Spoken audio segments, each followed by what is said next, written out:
Something inside you has already begun to shift, though the conscious mind may not yet recognize what the psyche has initiated beneath awareness. You feel it in moments you cannot name, a strange lightness where once there was only weight, a clarity emerging through fog you had forgotten was there. This is not hope returning. Hope is too fragile, too easily shattered. What moves through you now is something older, something forged in the very darkness you have endured. And if you have arrived here questioning whether the worst has passed, then hear this clearly. The fact that you can ask the question is itself the answer. The dark night of the soul. This term has been diminished through casual use, applied to every disappointment and setback. But what you have endured was no mere crisis of circumstance. It was a complete dissolution of the structures by which you understood yourself and your place in existence. The ego, that carefully constructed fortress of identity, was systematically dismantled. Everything you believed about who you were, what mattered, why you existed, all of it collapsed into meaninglessness. And in that void, you were left with nothing to grasp, no ground beneath your feet, no light to guide you forward.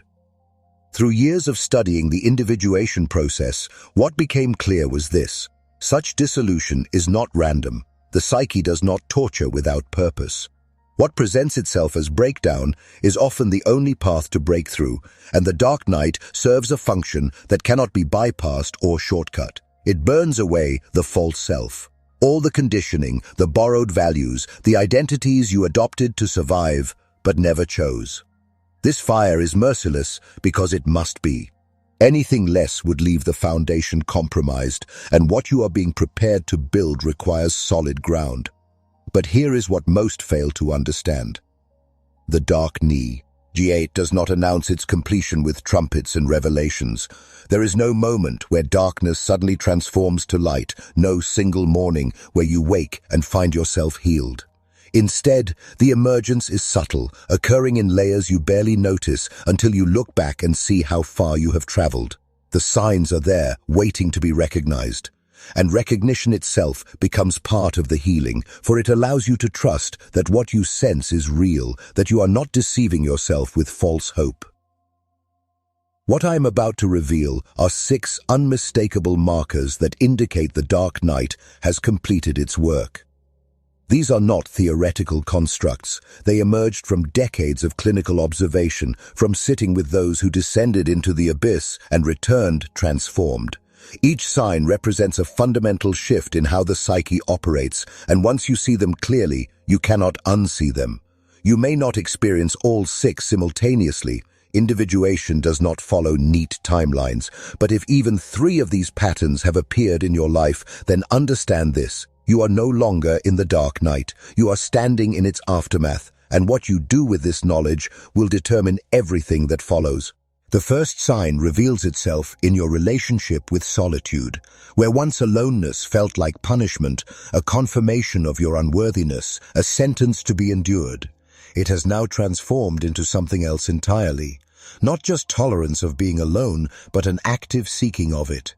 You find yourself craving spaces of silence, moments of separation from the noise and demands of others. This is not depression's withdrawal, not the isolation that marked your descent. That withdrawal was a collapsing inward, a desperate attempt to protect a self that was disintegrating. What you experience now is different. It is selective. It is intentional. It is a recognition that your inner world has become so rich, so complex, that you require time apart to explore it fully. The unconscious, according to depth psychology, creates space for itself by necessity. During the dark night, it flooded your awareness with material you were not prepared to face. Shadow elements, rejected aspects, truths about yourself and the world that your ego structure could not accommodate. You were drowning in it, overwhelmed by the intensity of what rose from below. But something remarkable has occurred. You have learned to navigate these depths. The unconscious is no longer your enemy, but your companion, and solitude is where this relationship deepens. In silence, you can hear what the psyche is communicating. In stillness, you can observe the movements of your own soul without distraction. This is not loneliness. This is intimacy with your own existence. You feel it, do you not? That strange satisfaction in an evening alone, that relief when plans are cancelled and you have hours stretching before you with no demands, no performances required, where others might feel abandoned or forgotten, you feel freed. This is the first confirmation that psychological death has given way to rebirth. You are no longer fleeing from yourself. You are returning home. Second, there emerges a capacity to perceive contradictions and inauthenticity with startling precision. It is as though the dark night refined your vision, burned away the filters through which you once viewed the world. You notice now when words do not match energy, when someone's smile carries tension in the eyes, when entire conversations occur in the space between what is said and what is meant. This is not paranoia. That was the descent, where every perception felt distorted by fear. What you possess now is discernment, a clarified instinct that operates beneath conscious analysis. What analytical work demonstrates again and again is this: suffering strips away pretense, both in yourself and in your perception of others. When you have faced the void, when you have sat with your own shadow and survived the encounter, you can no longer be fooled by surface presentations. The masks people wear, not maliciously, but as necessary protections in a world that rarely tolerates authenticity, become visible to you. You see them not to judge, but because you cannot unsee them. Your own mask has been burned away in the fire, and you recognize the absence and presence of masks in everyone you encounter. This creates a strange isolation of its own. You find yourself withdrawing from relationships that once seemed meaningful, not out of cruelty, but from an inability to participate in the performance anymore. Small talk feels suffocating. Superficial connections drain you in ways they never did before. And yet, here is the paradox. You also find yourself capable of profound connection when you encounter others who have made the same journey. There is an immediate recognition, a resonance that requires no explanation. You meet someone's eyes, and you know, they have been to the place you have been. They carry the same mark. And in those rare encounters, more truth can be exchanged in 10 minutes than in years of conventional relationship. This refined perception is not a gift you asked for, but it serves you now. It protects you from entanglements that would drain the energy you need for the work that lies ahead. It guides you toward alignment and away from compromise. Trust it. The third marker appears as a profound shift in the guilt mechanism. For most of your life, perhaps, you have carried a persistent feeling that peace is somehow undeserved, that happiness is a temporary illusion to be mistrusted, that if you allow yourself to rest, punishment will follow swiftly. This guilt reflex, this voice that tells you suffering is your natural state, was amplified during the dark night until it became nearly unbearable. Every moment of lightness was immediately crushed by the thought that it would not last, that you were foolish to feel anything but dread.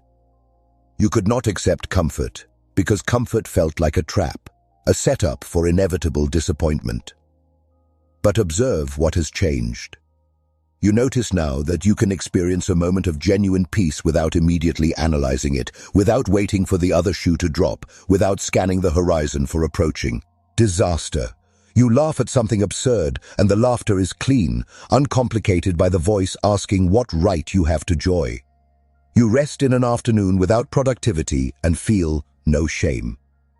You take pleasure in something simple, good food, warm sunlight, music that moves through you, and you do not question whether you deserve it. From the perspective of individuation, this shift represents a fundamental recalibration of the superego, that internalized authority that has punished you for existing outside impossible standards.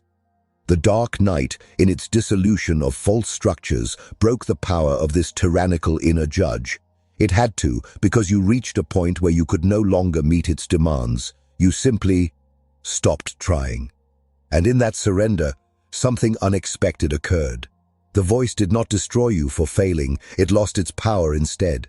What emerges now is a more mature relationship with your own conscience, one based not on fear and punishment, but on genuine self-knowledge and authentic values you have chosen rather than inherited. This does not mean you become careless or self-indulgent. The depth you carry prevents such shallowness.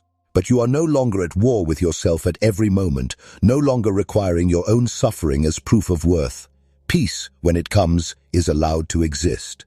This is a sign that healing has reached deep into the psyche's foundation. Fourth, the psyche demonstrates a newfound ability to hold opposing truths simultaneously without collapsing into either extreme. Before the dark night, perhaps you saw the world in binaries, good and bad, right and wrong, safe and dangerous.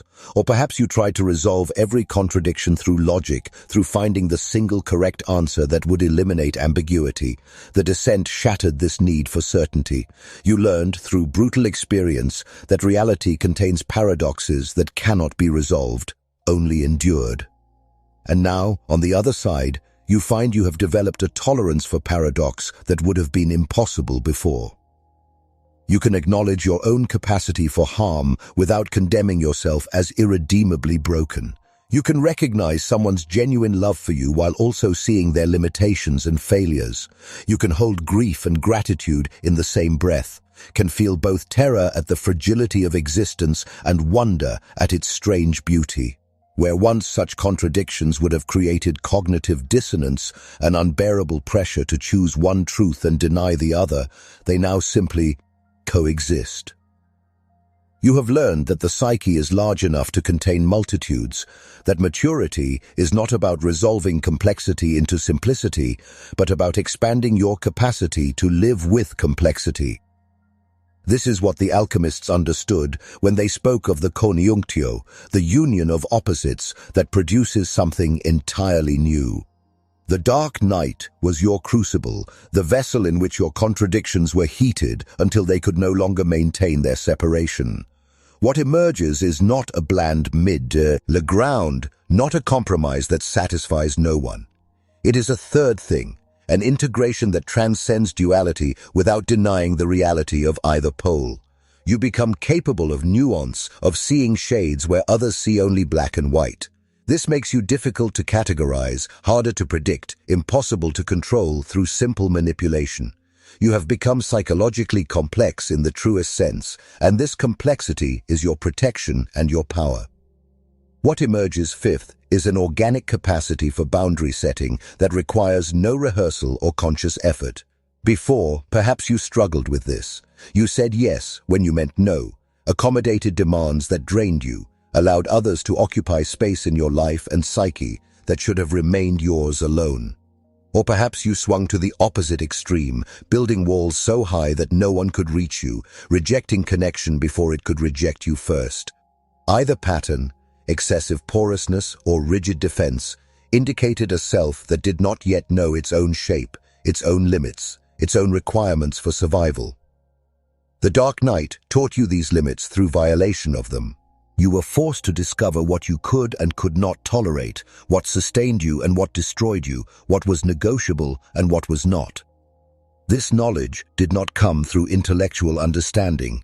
It came through lived experience, through reaching the breaking point and finding that some things you would not sacrifice even to make the pain stop. And now, carrying this knowledge in your bones rather than your mind, you find that protection arises naturally. You do not need to plan your boundaries, to rehearse confrontations, to build elaborate defenses. The psyche simply knows, and when someone approaches the limit, your body responds before your conscious mind has finished analyzing the situation. A person asks too much and you feel the immediate contraction, the internal no that brooks no negotiation. You speak it clearly, without apology, without the guilt that would have once accompanied such refusal. Or perhaps you say nothing at all, simply withdraw your energy, and the other person feels the shift though no words were spoken. This is not cruelty. This is the self-preservation of an organism that has learned what it needs to survive and will no longer compromise that knowledge for the comfort of others. The people who truly value you will respect these boundaries, even welcome them as signs of your increasing wholeness. Those who resist them, who push and manipulate and make you feel guilty for protecting yourself, they reveal themselves as unsafe, and you let them go with less pain than you once thought possible.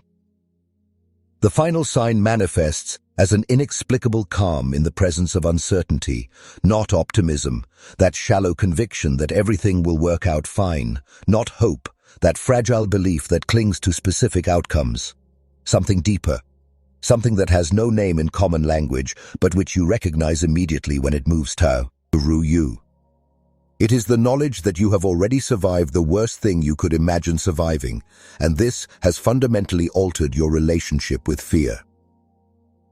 During the dark night, you touched the edge of annihilation. You felt yourself dissolving, felt meaning itself drain from existence, experienced a terror so complete that death seemed preferable to one more moment of conscious awareness.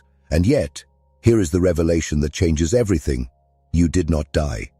The self you thought was you died, yes. The identity structure you had built collapsed completely.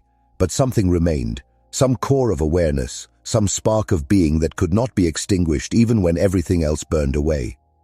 You met this presence in the darkest hour. And though you may not have language for it, you know it now. You know it is real. You know it endures. And carrying this knowledge, how can ordinary uncertainties frighten you as they once did?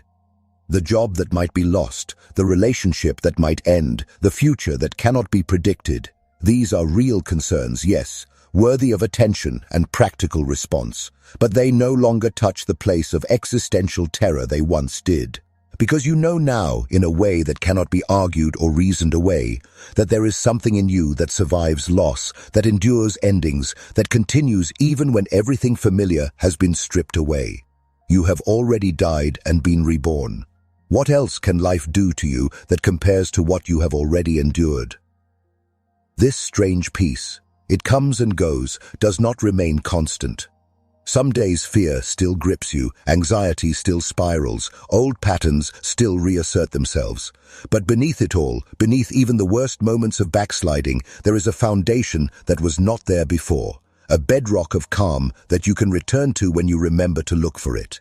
And as time passes, you find yourself returning to it more naturally, more frequently, until it becomes your baseline rather than your exception. This is not enlightenment, this is integration, and it marks the completion of the dark night's work.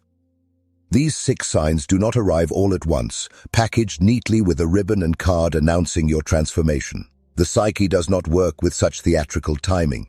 Instead, they appear gradually, one revealing itself and then another, sometimes months apart, sometimes overlapping until you cannot track which came first. Some days you will feel all 6 operating in concert and believe you have truly emerged. Other days you will wonder if you imagined the entire progression, if you are still trapped in the darkness pretending to be free. This doubt is natural. This doubt is even necessary. It keeps you honest, prevents the inflation that would sabotage the very transformation you have undergone. But pay attention now. Pay attention to what has changed in you that you cannot change back. Pay attention to what no longer works. The old coping mechanisms that feel hollow, the relationships that no longer fit, the stories about yourself that no longer ring true. Pay attention to what has been burned away and what remains. The dark night was a refining fire, and what survived that fire is the truest part of you. Everything else was ornamentation, was borrowed, was costume you wore to navigate a world you had not yet learned to see clearly. You are not the person who entered the dark night. That person no longer exists. They died in the dissolution, and trying to resurrect them would be both impossible and counterproductive. What you are now is something forged through suffering, not despite it, but because of it, through it, by means of it. And this version of you carries capacities the old self could never have developed. The solitude that nourishes rather than depletes. The perception that sees through pretense to truth. The self-acceptance that needs no external validation. The ability to hold paradox without shattering. The boundaries that protect without isolating. The calm that endures through chaos. These are not personality traits. These are marks of psychological maturity, signs that individuation has progressed from potential to reality. You carry now what could only be forged in darkness, a depth of soul that cannot be faked, a knowing that cannot be taught, a strength that comes not from never breaking, but from being broken and reassembling yourself piece by piece in more authentic configuration. This marks you. Others who have not made this journey will not understand you, may even fear you, may sense something in you that unsettles their own comfortable illusions. And this is as it should be. You have become what Jung called an individuated self. Not perfect, not enlightened, not beyond suffering, but awake in a way that most never achieve, integrated in a way that most never attempt. The journey does not end here. Individuation is a lifelong process, and new darkness will come when the psyche requires further transformation. But you know now that darkness can be survived, that dissolution leads to reconstruction, that death precedes rebirth. You carry the map because you have already walked the territory, and when the next descent comes, and it will come, for this is the pattern of the developing psyche, you will recognize it faster, navigate it with less terror, emerge from it changed, but not destroyed. You have been to the underworld and returned. Few make this journey. Fewer still make it consciously, with awareness of what is occurring and why.